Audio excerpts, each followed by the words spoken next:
This is the theory that the Pope was poisoned by a group of churchmen and bankers who were terrified that he would investigate the Vatican's finances.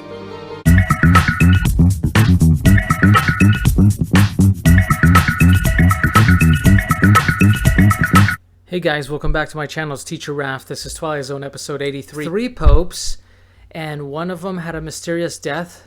But I would say that perhaps all 3 had a mysterious death. Pope Paul VI, then John Paul I, then John Paul II. And you might think, whoa, why would you say something like that? I'm going to show you real quick, and then I'm going to show you some clips.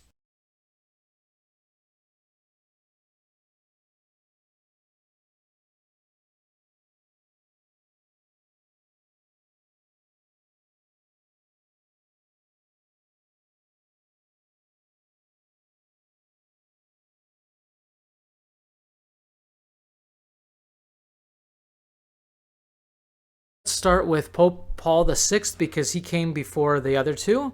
He was reigning in the 70s. It's alleged that he was poisoned and Cardinal Villot was altering his correspondence, changing his letters and his mail. There's a quote here. It says, "Medication of evil has dulled the brain of the true Pope, Pope Paul VI.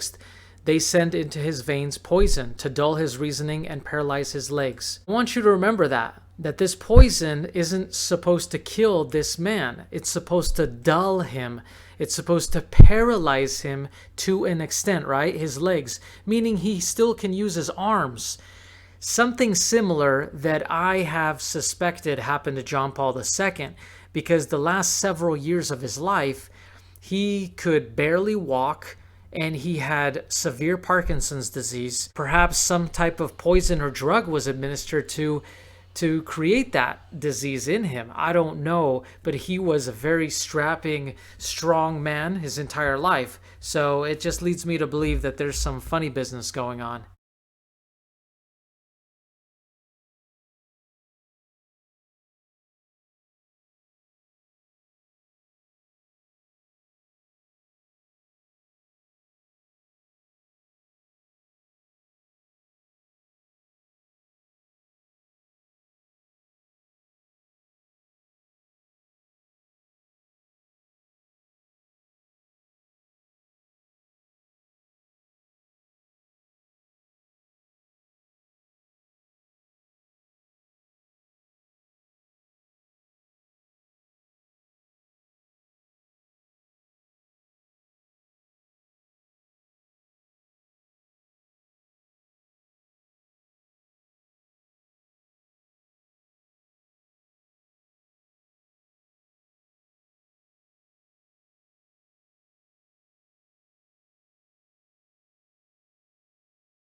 Now, if we go to John Paul I, who came after John Paul VI, he only lasted for 33 days. And they label him as ultra-liberal. Well, I don't know if that's actually true. He had maybe one or two liberal thoughts in his mind. One of those was he was pro-birth control, I believe. Controversial death of Pope John Paul I, died before midnight, was proved wrong. Blood clot to the heart doesn't square up with the evidence. And remember, they never did an autopsy. So when they claim he had a heart attack, that could be definitely wrong. Well, maybe he did have a heart attack, but maybe it wasn't natural. We'll never know. He was discovered by his secretary, John Maggie. Wrong again. About 6:30 this morning. Wrong again. He went to look for the Pope. Wrong again. When he failed to show up for his morning chapel service. Wrong again. He was found to be in a sitting position and wearing his daytime clothes. Okay, accurate. But accurate to an extent of, did someone put him in that position? Or was he actually sitting up after he passed away and no one touched him? And the bed lamp was on. Conflicts with Vatican police testimony. Died while he was reading The Imitation of Christ. Wrong. Which book was still held upright in his hands, which was true of other documents. And these other documents are what the conspiracy is all about, because some people are stating that these other documents were alleged bank fraud documents that could be traced to certain individuals. Father McGee, on realizing the Pope was dead, summoned Cardinal Villatte. Accurate. And remember, Villatte, as I stated in a past episode, he did some very shady things, not only changing correspondence, but he was controlling the Vatican secretly. Who performed the last rites of the church was proved wrong. Okay, so there are a lot of inconsistencies after his death of what the Vatican released in their official statement. And of course, they backtracked a little bit. But the point is that there are people in control behind the scenes that we're not aware of. That's what I believe. So let's see what it says here. By 6:30, the body had already been embalmed. So it was embalmed very quickly. The information I've gathered is he was embalmed 6 hours after his death, which is very unusual. Usually the wait is 24 hours. But because the Vatican doesn't abide by Italian law, it doesn't have to do that. But the Italian law states you can't do an embalming until 24 hours. So it's very suspect, because Pope Paul VI, the Pope that came before this guy, who passed away, the one that allegedly had a double in office, who was conducting all of the day-to-day activities the last few years. Well, when he passed away, he did have an embalmment 24 hours after his death. But this Pope, Pope Paul I, who lasted 33 days, did not. Okay, giving rise to a rumor that the Pope had been poisoned. It was commonly known that this was a practice of the mafia when slow arsenic poisoning was the instrument of murder. Embalming the body shortly after death erases the obvious signs of poisoning. It was for this reason that it was illegal in Italy to embalm a body until 24 hours after death, but Italian law did not apply within Vatican walls. Yes, that's correct, but remember one thing.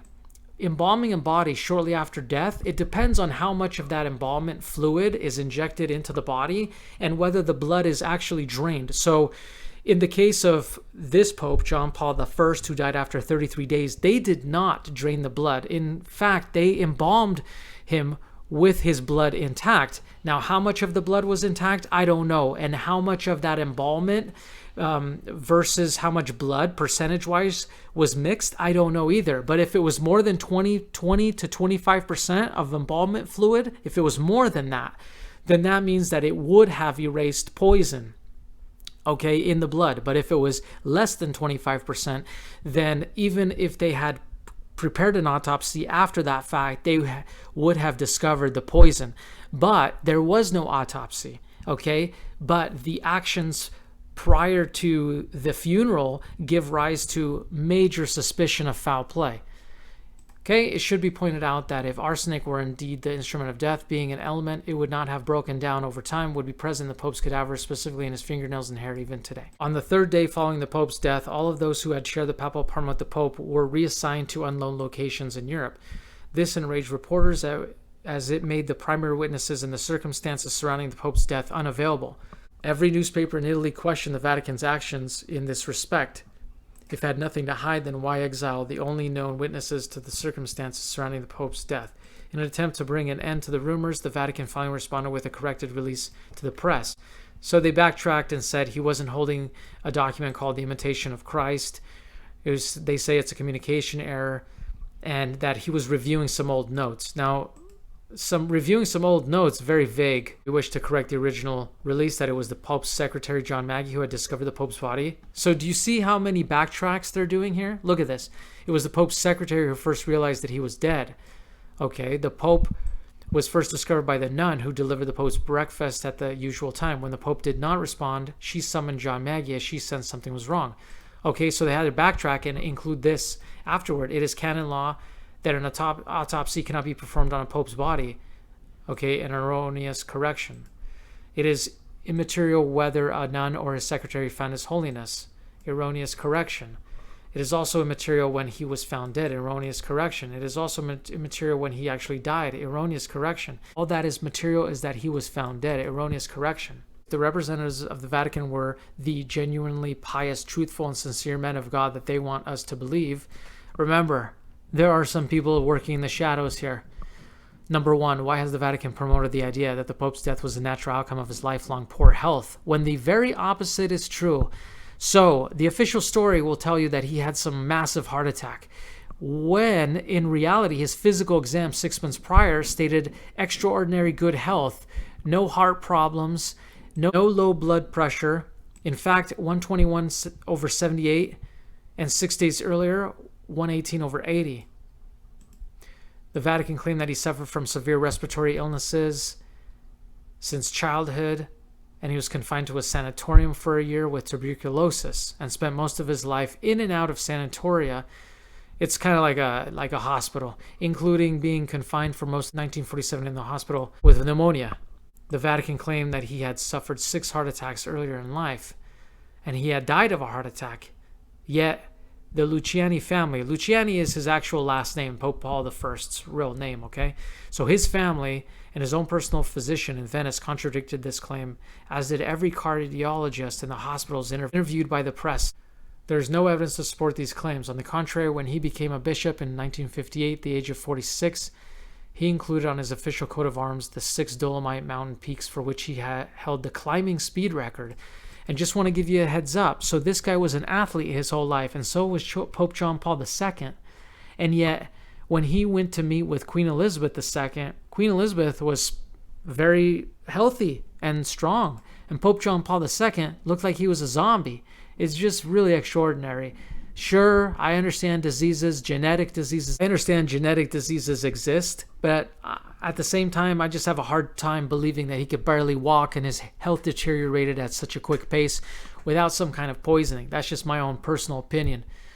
In the years to follow, he would add a number of the tallest and most difficult peaks of the Italian Alps to his achievements. And you don't need to be a mountain climber yourself to know that it's not something that people with bad hearts and bad lungs are likely to engage in, let alone to excel at. When popes take office, they are required to file their last will and testament with the Vatican. What can explain the disappearance of the Vatican copy and the theft of the copy from the Pope's attorney's office? See this?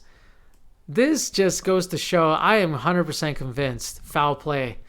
Why did Vatican officials collect all of the personal papers and records from the diocese where he had been a bishop and priest and hid them somewhere in the Vatican, when it is known that his last will was that they stay in those places and be made public?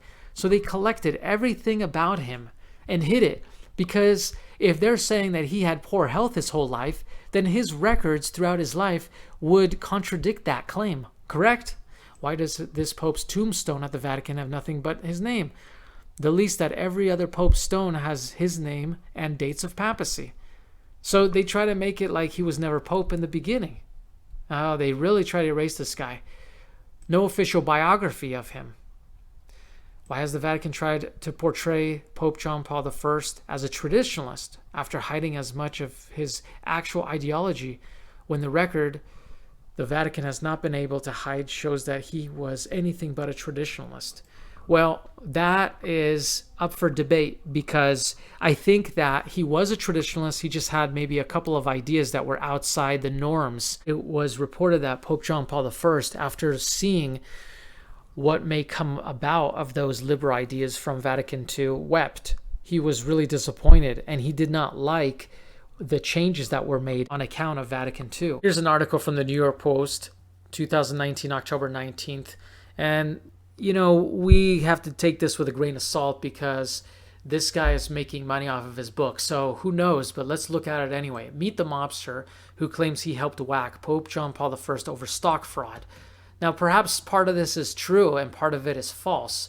Perhaps there was some type of fraud going on that the Pope wanted to shed light on, and the people involved didn't like that. Whether this individual was actually involved, now that could be stretching the truth, but let's look.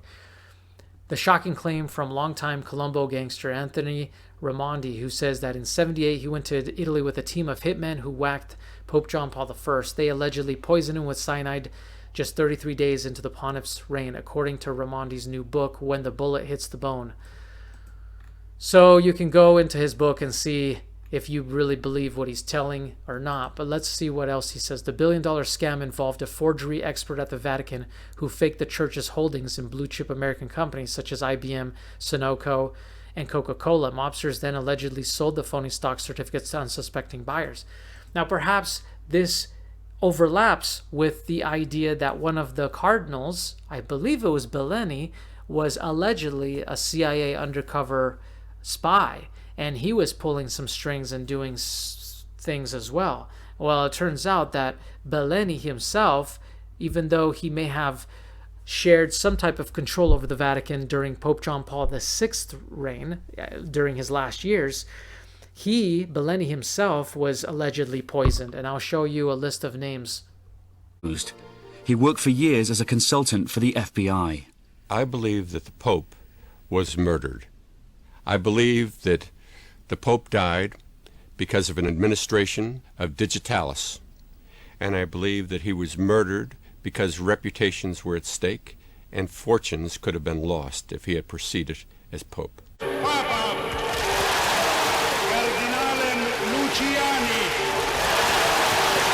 He was immediately dubbed the Smiling Pope. His modern, modest approach was welcomed across the world. But a papacy that started promisingly ended suddenly. After just 33 days in office, John Paul I was dead. The Vatican presented the Pope's death as a straightforward tragedy. It announced that he died of a massive heart attack. But questions were immediately asked. Pope John Paul I was thought to be in perfect health when he was elected. So wasn't there something suspicious about his sudden death? Why had the Vatican decided there would be no autopsy? Rumors began to run wild, fueled by the fact that the Vatican didn't get its story straight about the circumstances of the Pope's death. Before long, the first conspiracy theories emerged. Despite the Vatican's efforts to stifle these conspiracy theories, one has remained ingrained in the popular imagination. You would not find somebody just holding a smoking gun. The conditions, the evidence, as in most murder cases, remains circumstantial. But the evidence is certainly very, very substantial. This is the theory that the Pope was poisoned by a group of churchmen and bankers who were terrified that he would investigate the Vatican's finances. There was no heart attack, say the theorists. The Pope was murdered. This is a conspiracy theory we are putting on trial. Paul Williams is a church historian who has written a number of books, including The Vatican Exposed. He worked for years as a consultant for the FBI. I believe that the Pope was murdered. I believe that the Pope died because of an administration of digitalis, and I believe that he was murdered because reputations were at stake and fortunes could have been lost if he had proceeded as Pope. The cover-up began almost immediately. The Vatican Secretary of State called for an immediate embalming of the Pope's body without removing any of the blood. This rendered an autopsy almost impossible. This conspiracy theory relies on three central pieces of evidence. First, the embalming or preservation of the Pope's body was done unnecessarily and suspiciously early. Second, Contaminating the dead Pope's blood with embalming fluid was an effective way of masking the presence of a natural, though deadly compound known as digitalis. Third, the Vatican's account of the Pope's final day in office is full of inconsistencies and is unbelievable. Italian law dictates that the embalming process cannot begin until 24 hours after a corpse or cadaver is discovered. When Pope Paul VI died several weeks before, his body was not embalmed until 24 hours after the death. That's Italian law that the Vatican adhered to. In this instance, the Vatican demanded that the body be embalmed immediately. The Vatican's reason was that an early embalming would prevent the Pope's body putrefying in the heat of the Roman summer, while it lay in state for 4 days. According to Paul Williams, the Pope's body was being embalmed within 6 hours of it being found, in marked contrast to his predecessor, who only died 33 days earlier in that same hot summer. Was there a genuine risk that John Paul I's body would putrefy, or can we prove scientifically that no such risk existed? Was this a Vatican cover-up? Generally, you wouldn't be able to go on gripping after death because your muscles of your forearms and hands would relax. In terms of what he died of, the cause of death given as myocardial infarction is at best an educated guess. The only way you could determine that would be through a post-mortem examination. And of course, there wasn't a post-mortem examination. From our forensic pathologist's point of view, the Vatican's accounts of events has several holes. According to conspiracy theorists, there are even more holes to pick. The Vatican, they say, was inconsistent on the detail. At first it said the dead Pope was holding a copy of the Imitation of Christ. Then it said he was actually just holding a collection of sermons and meditations. Initially, it claimed the Pope's body had been found by his secretary, Father McGee. Then it emerged that the body was in fact found by the nun who brought the Pope his morning coffee. Was the nun written out of history because she knew too much? Conspiracy theorists think that the Vatican's version of events cannot be trusted. They've come up with an entirely different version, one they think is closer to the truth. During the 28th of September, the Pope's low blood pressure medicine was spiked with a fatal dose of the poison digitalis. At 9:20 p.m., the Pope went to bed and took his medicine. He died at about 4 a.m. He was discovered at 4:45 by the elderly nun, Sister Vincenza. She found the dead Pope sitting up in bed in the reading position. The papers he was clutching were not sermons or meditations. They were in fact documents outlining the controversial changes he intended to make, legitimizing the birth control pill and ordering an investigation into the Vatican Bank. The expression on his face was one of agony. His lips were drawn back into a macabre grimace. His gums were exposed. His eyeballs were almost popping out of the sockets. There was a look of horror on his face. We have furnished forensic pathologist Dr. Carey with the facts as they are presented in the conspiracy theory. Does he think this is a more believable version of events? It all sounds a bit theatrical, really, this grimacing expression. There's no particular reason why someone should adopt the sort of grimace once they've died, because again, the facial muscles will be relaxed.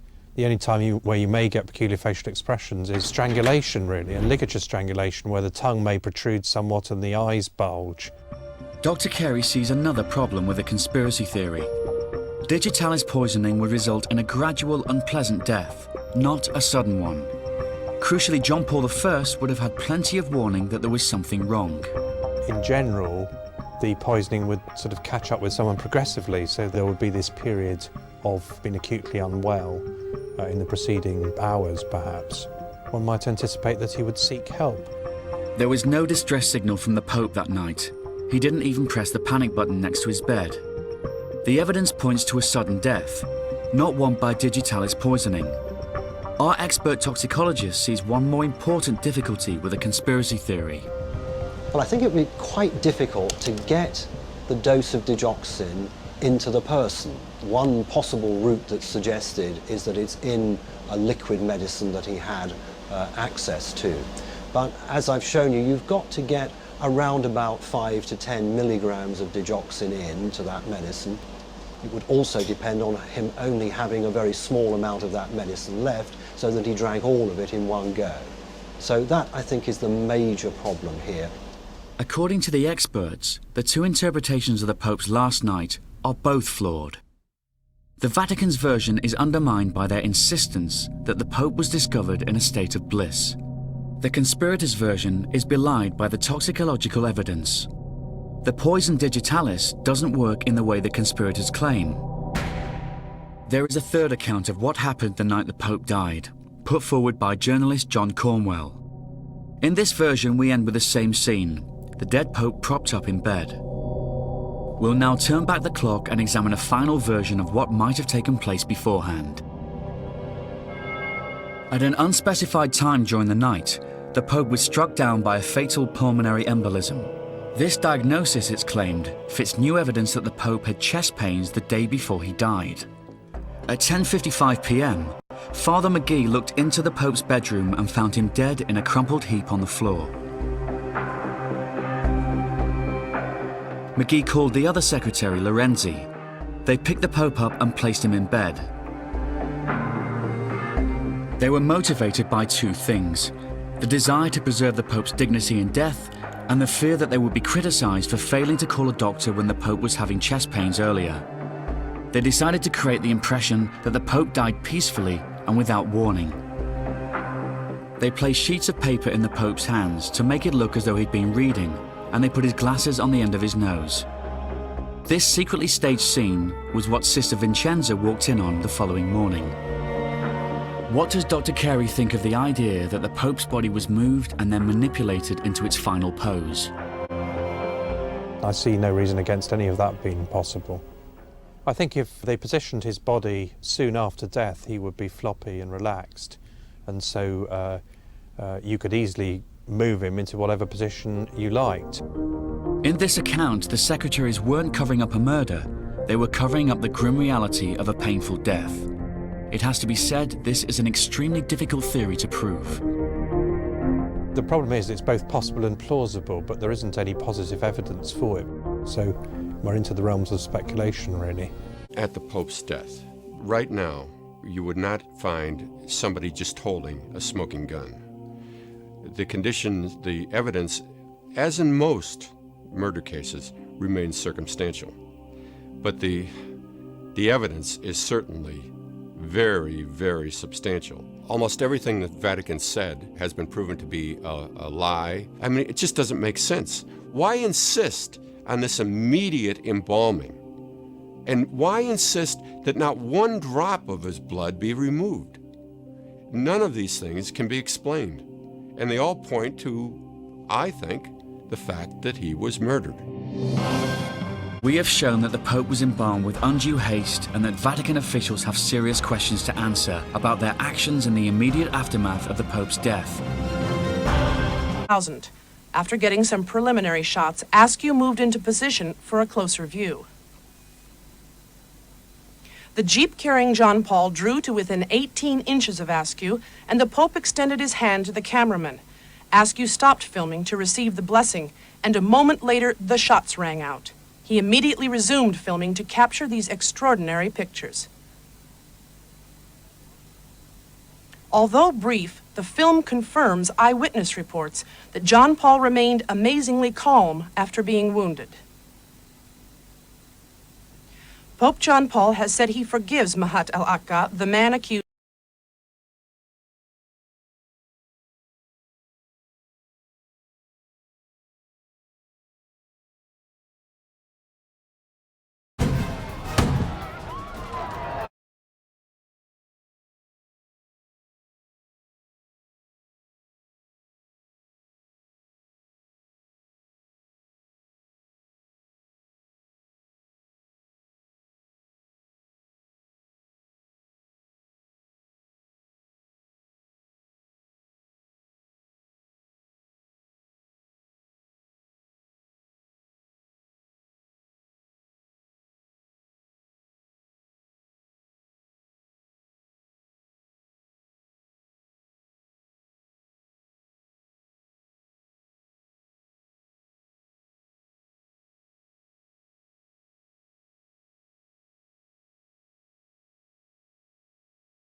the Italian magazine Gente, Akçan talks about his stay in a maximum security prison in both Turkey and Italy, the state of his mental health, and his role in one of the biggest mysteries of recent decades. Akçan, a former member of the terrorist group called the Grey Wolves, describes John Paul II as the most admirable person of the 20th century.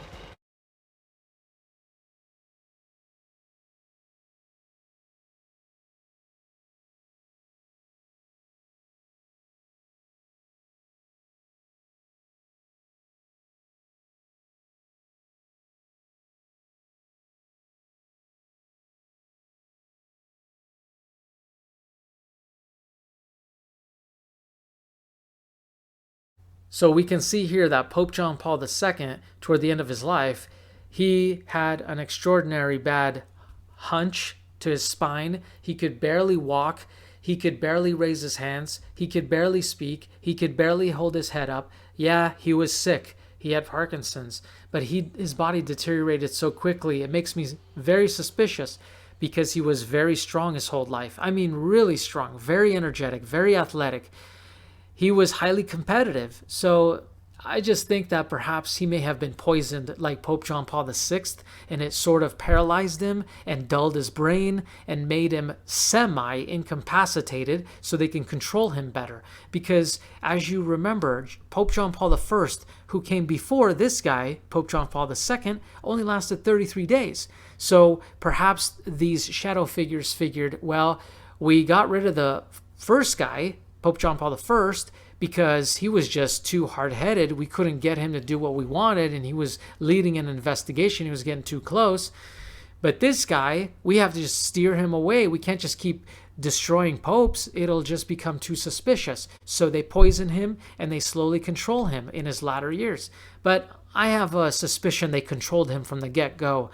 Now, I'm not showing any evidence of that right now, but if you really want to go into that, look into his butler's biography, his memoir. I believe it's his butler, a right-hand man of Pope John Paul II. I believe he had some very vague things to say about Pope John Paul's life years before Pope John Paul passed away.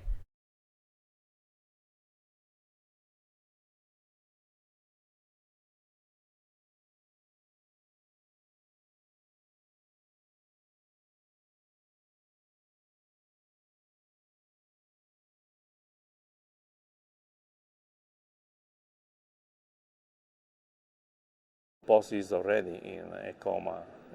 So coma means loss of consciousness, and the Pope is not aware of himself for most of the time in this situation, accordingly to what they say us. So it might add some light, some period of consciousness just yesterday night.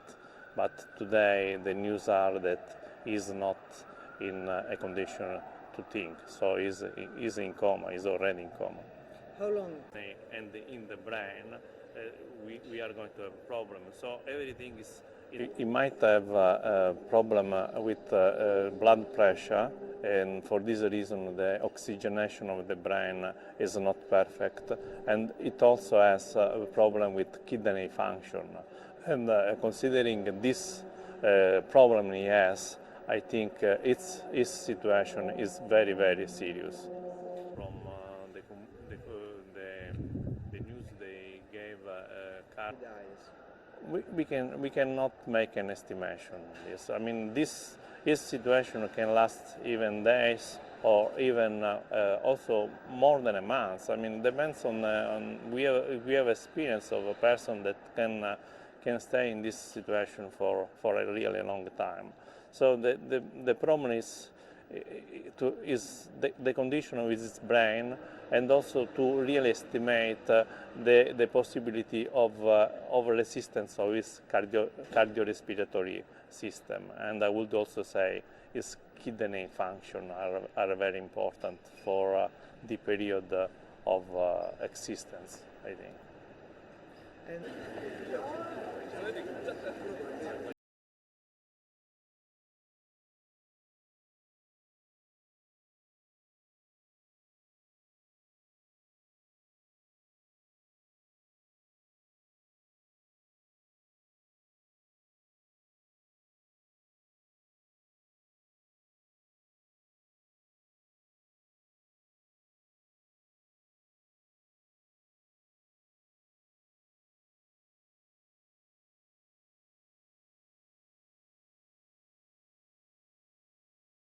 Thanks for listening. Hit like, hit subscribe. Stay tuned. Remember, be safe.